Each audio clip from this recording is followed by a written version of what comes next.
Salut, c'est Cécile, le tapissier, j'espère que vous allez bien aujourd'hui. On va faire aujourd'hui une démonstration avec la machine à coudre. Je vais vous montrer comment est-ce que j'incruste une fermeture éclair dans une plate-bande de coussin. Je m'appelle Cécile, si vous ne me connaissez pas, je suis la fondatrice du centre de formation Mon Beau Fauteuil et on forme des gens à la tapisserie de siège pour devenir tapissier, des gens qui veulent faire de la reconversion professionnelle. On les forme à l'aspect technique, savoir-faire, mais on les forme aussi à l'aspect entrepreneuriat, comment savoir développer son entreprise et trouver les clients idéaux. Si tout ceci vous intéresse, eh bien c'est le moment de vous abonner immédiatement à la chaîne, sans oublier de mettre la petite cloche pour avoir les notifications des prochaines vidéos. On est parti, on va commencer tout de suite à travailler sur ça. Alors qu'est-ce que c'est qu'une plate-bande sur un coussin? Un coussin, ça peut avoir différentes formes, mais ça peut aussi avoir une plate-bande comme celle-ci. Et ici, à l'arrière, il faut mettre une fermeture éclair. Et la fermeture éclair, à cet endroit-là, c'est toujours le mystère. Comment est-ce que je fais pour incruster la fermeture éclair dans la plate-bande? Donc, c'est uniquement cette petite partie que je vais vous montrer aujourd'hui. Pour faire cette démo, je vais utiliser ce tissu 1950 d'époque, 1950, une toile de lin avec un imprimé rayures et fleurs parce que ça a un intérêt à cause des raccords. Je vais vous montrer un truc. Et donc, je vais utiliser ce tissu et puis je vais utiliser de la fermeture éclair au kilomètre. Vous voyez, elle existe en bobine comme ça, infinie. Et on va prendre une longueur qui nous correspond. Alors, par exemple, on va prendre au pif, on va prendre ça. De toute façon, c'est vraiment juste pour une démonstration. Je vais commencer à vous montrer comment est-ce qu'on fait pour mettre les deux côtés. Donc pour cela, je vais couper du tissu, deux bandes de tissu. Par exemple, si je veux une plate-bande comme sur ce coussin qui fait 9 cm de haut, je vais couper deux morceaux de 9 cm de haut, peut-être 8 cm de haut, deux sur toute la longueur.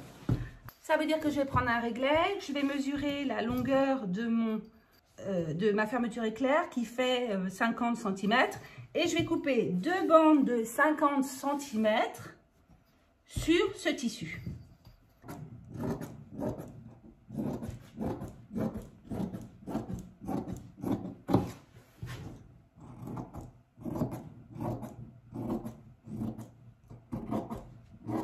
Maintenant que c'est prêt, on va à la machine à coudre. Pour coudre, je vais commencer par mettre le pied dédié aux fermetures éclair. C'est un pied double comme celui-ci, sauf qu'il est très très fin et qu'il permet de coudre tout près de la partie zippée de la fermeture éclair. Et quand je pique, ça va venir laisser un tout petit espace afin de pouvoir permettre au pipio, au petit curseur, de passer facilement.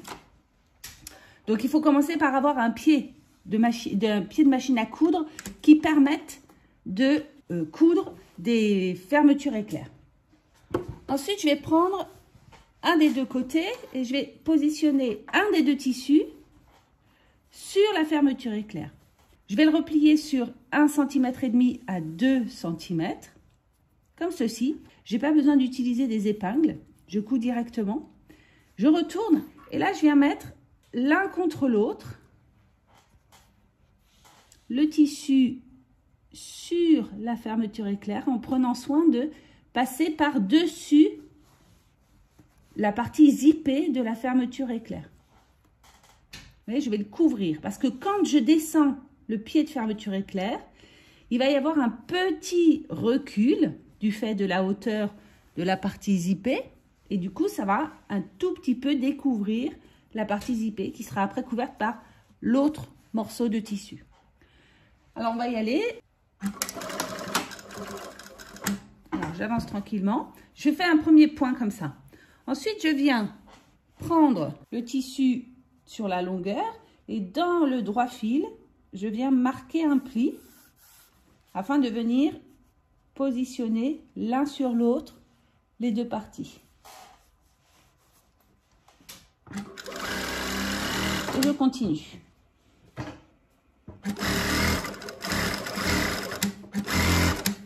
Quand j'arrive au niveau du curseur, je lève le pied de la machine à coudre et je déplace le curseur vers l'arrière.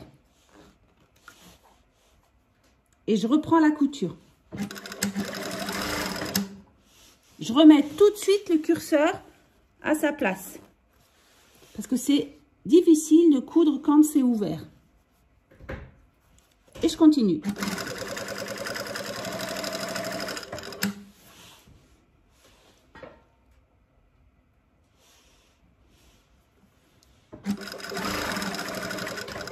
Quand j'arrive au bout, je lève l'aiguille, je pivote. Et là, on va venir apporter le deuxième morceau. Donc, je vais faire attention à trouver le raccord qui convient.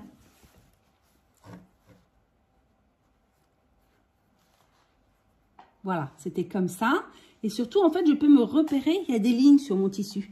Et donc, même si les fleurs ne peuvent pas se raccorder, par contre, je peux raccorder les lignes bleues. Je replie, je fais de la même manière que tout à l'heure, je replie le tissu.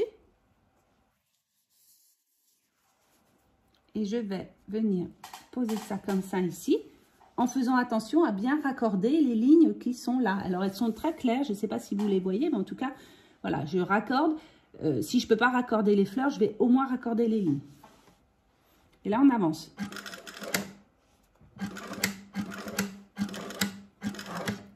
Je vais faire un petit aller-retour. Quand j'arrive au bout, eh ben, je recommence. Je remets comme ceci et je repars dans l'autre sens. Et là, je vais plier, toujours pareil. Je plie à la main comme ça. Vous voyez, je ne mets pas d'aiguille en fait. Hein, et je viens positionner le long de l'autre pliure.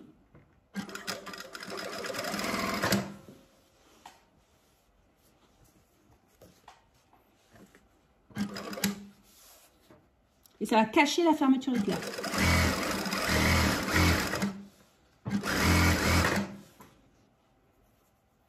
Donc ici, ce que je ne fais pas, c'est que j'avance pas la tirette vers le bout. Enfin, la tirette, le petit curseur. Je vais le reculer, d'accord? Alors, il faut faire attention parce que du coup, la fermeture éclair est ouverte. Mais c'est juste le temps de passer à cet endroit-là. Une fois que j'ai fait ça, je referme. Et voilà.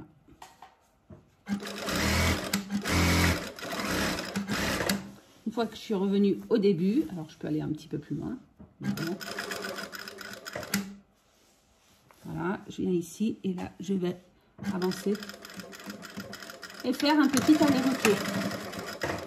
Et voilà. Voilà. Donc, comme vous pouvez voir, là, la fermeture éclair, elle est cousue. Maintenant, il faut qu'on ait une plate-bande à la bonne taille. On avait dit au départ qu'on voulait une plate-bande qui allait faire 9 cm. Or là, elle fait 14. Elle fait même 13,5, d'accord? Donc, qu'est-ce que je fais? Je prends un crayon. Et 9 cm divisé par 2, c'est 4,5. Donc, je vais mettre le 4,5 ici, au niveau du pli. Et je vais venir tracer. Ici, je mets à 4,5 et là, je trace à 9. Alors, à chaque fois, je vais refaire ça à plusieurs endroits. 4,5 et là, à 9. Et il n'y aura plus qu'à couper à la bonne dimension.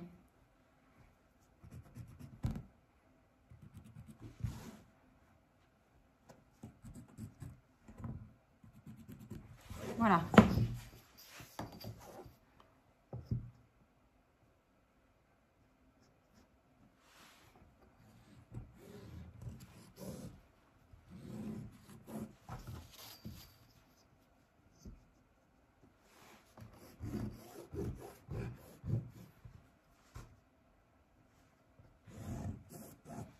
Et voilà. Je vais couper ma plate-bande.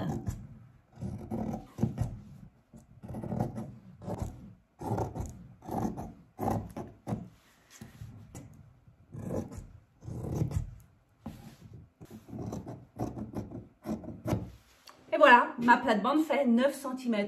Alors, bien sûr, si vous avez vous voulez la coudre, il y aura des pieds de couture. Donc, il va falloir tenir compte des pieds de couture. Si vous voulez que ce soit 9 cm fini, il va falloir ajouter 1 cm ou 2 cm ou 1,5 à droite et à gauche. Donc, par exemple, moi, je fais toujours des pieds de couture qui font 1,5. Donc, je vais, plutôt que de couper à 9 cm, je vais rajouter 1,5 ici, 1,5 ici, c'est-à-dire 3 cm. Donc, je vais avoir une plate-bande de 12 cm finie. 9, 10, 11, 12, ok? Et du coup, j'aurais mis mon réglet à 6 cm au centre. Ici, j'aurais coupé à 6 cm à droite et à gauche. Ok? Je pense que vous avez compris le principe. C'était pas très compliqué, mais c'est vachement intéressant de savoir faire ça. J'espère que ça vous a plu. Si vous avez des questions, posez-les dans les commentaires. N'hésitez pas, on y répond régulièrement. Si vous avez envie qu'on vous fasse un tuto sur un sujet spécial, écrivez-nous. C'est avec plaisir qu'on y répondra si c'est possible. En attendant, je vous dis à bientôt pour une nouvelle vidéo et je vous souhaite une belle journée. Ciao!